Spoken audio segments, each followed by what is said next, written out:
What happens when a seemingly simple crime turns into a national headline? Today, we dive into one of the most shocking cases that left investigators baffled for years.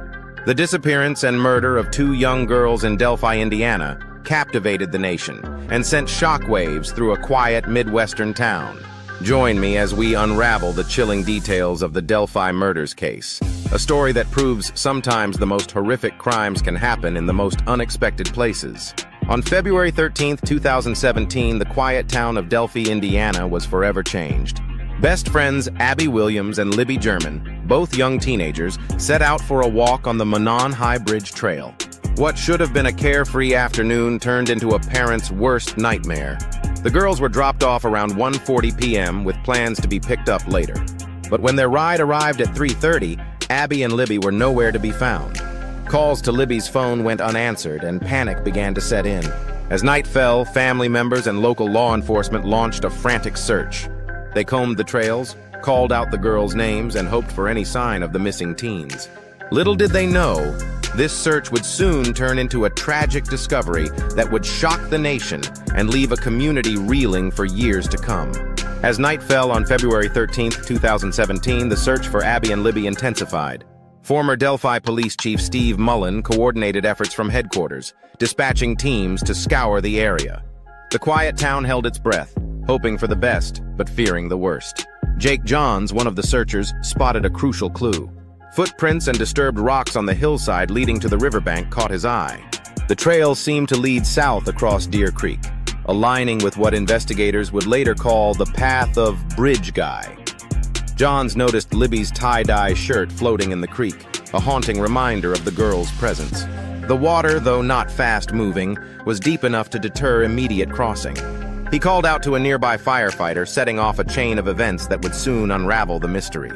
Pat Brown, another searcher, approached from a different angle. On February 14th, he made the grim discovery that would shake the community to its core.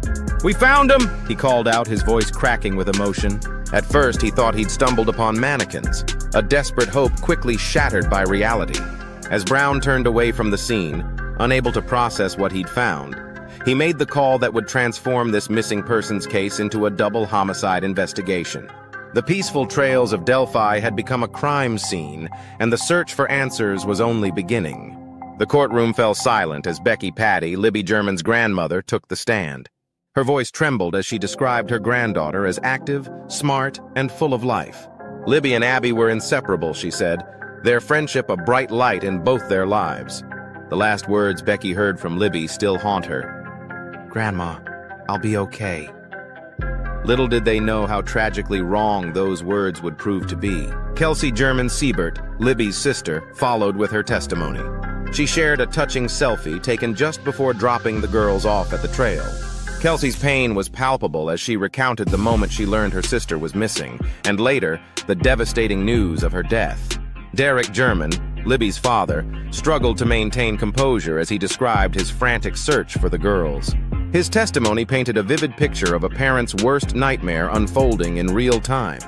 The sound of his ex-wife's screams when they realized the gravity of the situation sent chills through the courtroom. But perhaps the most heart-wrenching testimony came from Anna Williams, Abby's mother.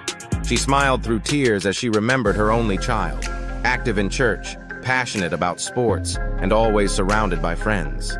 Anna's world shattered when she received those fateful calls at work, unaware that her daughter was already gone.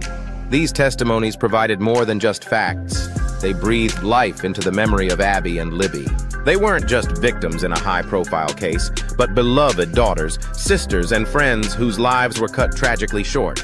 The raw emotion displayed by these family members served as a stark reminder of the human cost behind the headlines, leaving not a dry eye in the courtroom. As the investigation into the Delphi murders unfolded, key pieces of evidence emerged that would prove crucial to the case. One of the most significant discoveries was an unspent bullet found at the crime scene. This single piece of evidence would later become a focal point of the prosecution's case against Richard Allen. The bullet wasn't just any ordinary piece of ammunition. According to the prosecutors, it was ejected from a gun owned by Allen himself. This connection between the suspect and the crime scene was a breakthrough that investigators had been desperately seeking for years. But the evidence didn't stop there. DNA analysis played a significant role in the investigation as well. Interestingly, family members of the victims, including Becky Patty and Kelsey German, provided DNA samples even in recent days. This ongoing collection of genetic material highlights the meticulous nature of the investigation and the determination to leave no stone unturned. The case took a dramatic turn in October 2022, when Indiana State Police announced the arrest of Richard Allen. After years of dead ends and false leads, authorities finally believed they had their man. Allen was charged with 4 counts of murder in connection with the deaths of Abby and Libby. As the trial unfolds, the prosecution is weaving together these pieces of evidence: the unspent bullet, the DNA analysis, and other undisclosed information, to build their case against Allen. The defense, meanwhile, is working to cast doubt on these connections, setting the stage for a gripping legal battle. With each new revelation, the tension in the courtroom rises. The question on everyone's mind remains: will this evidence be enough to bring closure to a case that has haunted Delphi for over 6 years? After years of anticipation, the trial for the Delphi murders has finally begun. Jury selection kicked off in Allen County, carefully vetting potential jurors to ensure a fair and impartial process. With the jury seated, both sides presented their opening statements, setting the stage for what promises to be an emotionally charged and complex case. The prosecution wasted no time in laying out their theory. They allege that Richard Allen, armed with a gun, encountered Abby and Libby on the trail that fateful day. They claim the evidence, including an unspent bullet found at the scene, will prove Allen's guilt beyond a reasonable doubt. The defense, however, is prepared to challenge this narrative. They've already hinted at discrepancies in the DNA evidence, suggesting that a hair found with Abby doesn't match their client.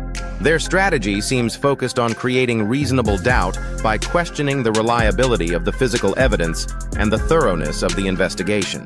As the trial unfolds, both sides will present their cases, calling witnesses, and introducing evidence that will ultimately determine Richard Allen's fate in this heart-wrenching case that has captivated the nation for years. As this case unfolds in the courtroom, its implications reach far beyond the small town of Delphi.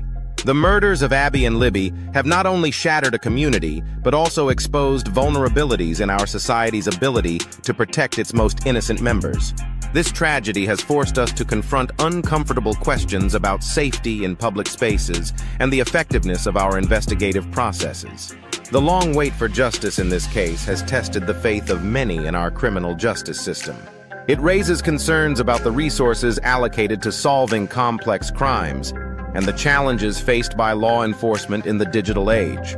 As we follow the trial, we're reminded of the delicate balance between thorough investigation and swift justice. Moreover, this case has highlighted the power of community involvement and the crucial role of technology in modern crime solving. The courage of Abby and Libby in the face of danger, capturing crucial evidence on a cell phone, may change how we approach personal safety and empower potential victims. As the trial continues, we're left to ponder, how can we better protect our children? What lessons can law enforcement learn to expedite future investigations? And ultimately, will justice truly be served for Abby, Libby, and their families? As we wrap up this chilling episode of The Real Crime Diary, I'm left with more questions than answers. The Delphi murders case continues to unfold in court, leaving us all on the edge of our seats. What do you think about the evidence presented so far? Could this crime have been solved sooner? I'd love to hear your thoughts in the comments. And if you're as captivated by true crime stories as we are, don't forget to subscribe for more deep dives into cases that shock and perplex. For those of you hungry for more, check out the link in our bio for the latest true crime books. Until next time, stay safe and stay curious. Power, Pleasure, and Pain. A study of abuse through time.